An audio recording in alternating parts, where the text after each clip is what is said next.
the Radio Forest Podcast. Hey, how you been, man? I talked to you a couple of months ago, and I know since then that grandbaby came. Yeah, he's here. He's 3 months old. He's doing good. Yeah. Thank you. Your new album out today, Denizen Tenant. I know you've been working on a couple of the songs for a while, and surely COVID had to make things at least different, maybe not harder, but different for sure. Yeah, I mean, I started working on pieces as far back as 2016. There are a couple of songs on the album that came from those pieces, but most of the work was done in 2020. I started before, like the pandemic hit. Most of it was done during that period of time.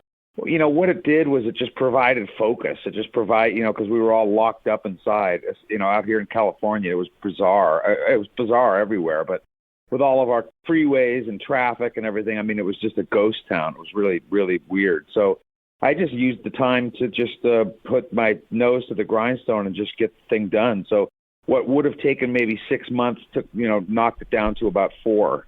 I just used the time to my advantage. We're talking to Joseph Williams, lead singer of Toto, him and also Lukather. Solo albums, Joseph's is out today.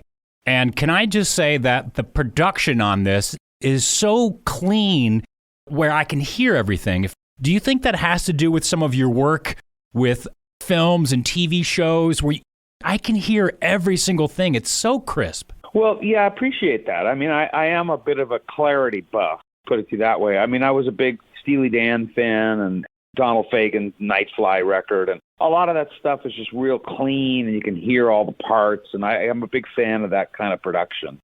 I mean, that kind of accounts for it.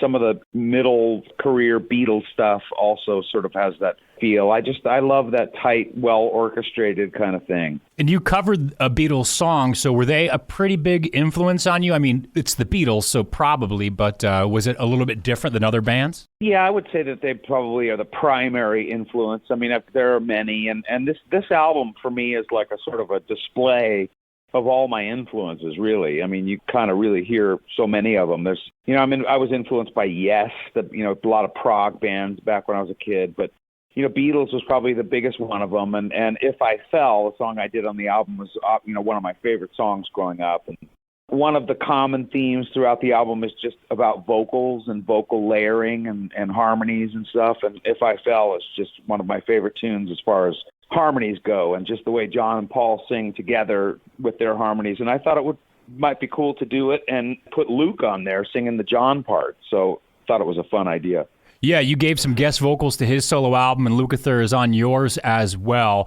Now, you guys have been friends since your teenage years, and he was super close to Eddie Van Halen.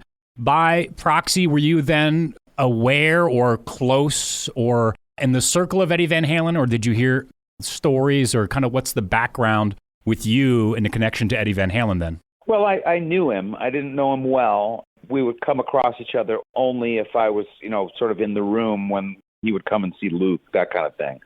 He was definitely a close friend of Luke's. We didn't necessarily run in the same circles. So, I mean, I met him, knew him very briefly, that kind of thing.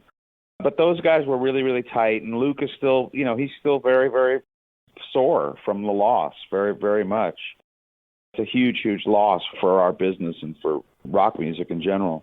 You did the voice for Simba, some of the singing parts for The Lion King. You were on the Goonies soundtrack. Did a couple of TV shows, Felicity, Roswell, and of course your dad, famous for Star Wars, Jaws, Superman, E.T., Harry Potter. Does that, by default, sort of make you a movie buff, and then your mother was an actress? Do you become a movie fan, or is it just more of, yeah, this is a job, and I make music, and they like the music, so that's where I'm going? Or then do you like, oh, I've met this actress, and my dad was at the premiere for Star Wars, and I got big into that. Did that cross over then? Were you like a big movie fan at all? Yeah, I was, and I am. I mean, I know a lot of kids, my father's colleagues, producers, other composers, who are kind of numb to it all, like you're talking about, but I never was. I was always a humongous fan of all the movies that my dad was working on. I was, major Star Wars fan and huge fan of all the Indiana Jones movies, and I still am. I'm my dad's biggest fan, huge movie buff.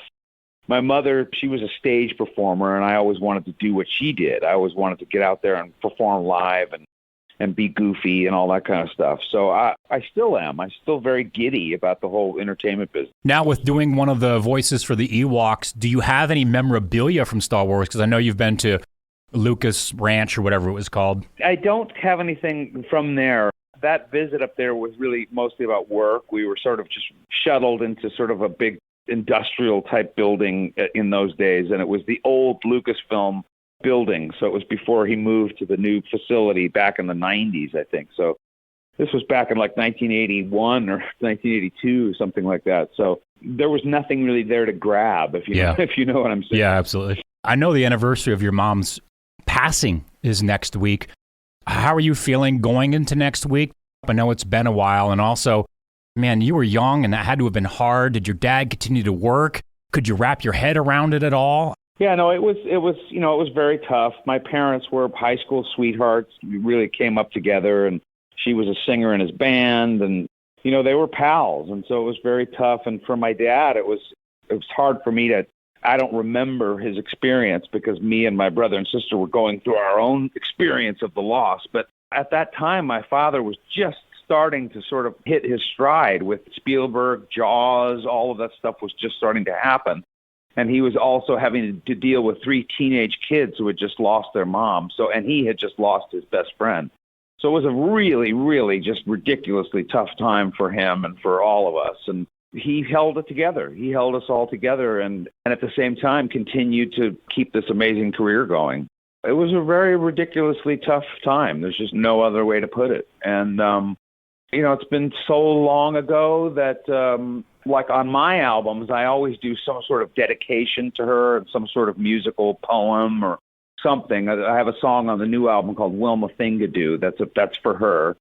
Over the years, a lot of the sting of it has gone away, and it's just replaced by good memories, if that makes any sense. Yeah, so the song on the new album that's out today then about your mom, explain to me maybe just a little bit more, and I think you were kind of talking about it. How is the song today?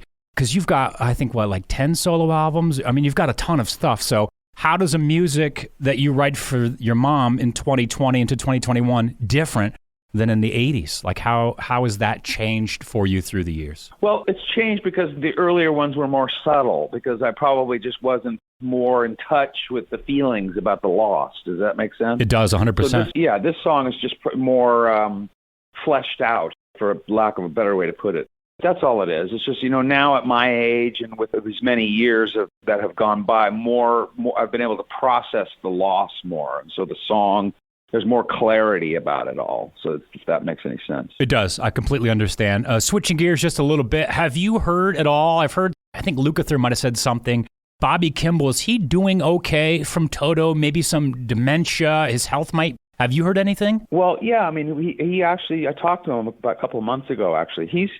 Bobby's okay. I mean, he's got a little something maybe going on with a dementia type thing, but I don't know if he's been diagnosed or anything. You can kind of tell when you talk to him. He drifts a little bit, but based on my conversation, it wasn't anything like major. But it's funny with Bobby. He can still sing great. His main thing that he can't do is he can't hear. His hearing is really, really bad. So when he sings, it kind of knocks out his hearing, so he can't really hear the rest of the band for pitch or pocket or anything. But the funny thing is that his big, powerful voice is still there. Yeah.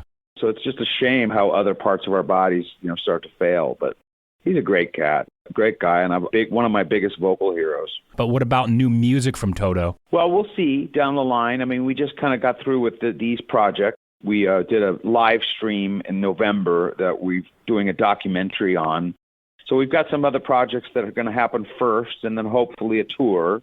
And then we will start to think about possible new Toto project music. Also, David Page is probably going to do some kind of a EP or LP or something like that I will help co-produce. So that will also come first.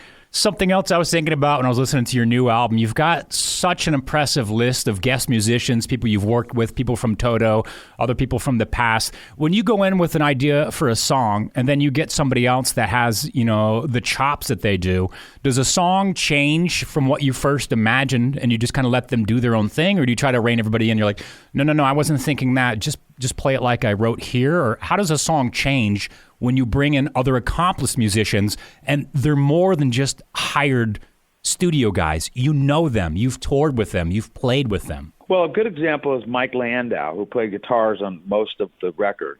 A few of the songs, that were finished in 2020 that were sort of in development over a period of years. And the reason that they were in development over that long of a period is because I was on the road a lot, and I would sort of just bring up a tune that I was working on and fart around with it for a while. But there were a couple of tunes that I sent out to Mike Landau, and he has his own studio, and he would mess around with them and help develop them. All right, Joseph Williams from Toto, thanks for the call today. New solo album out today.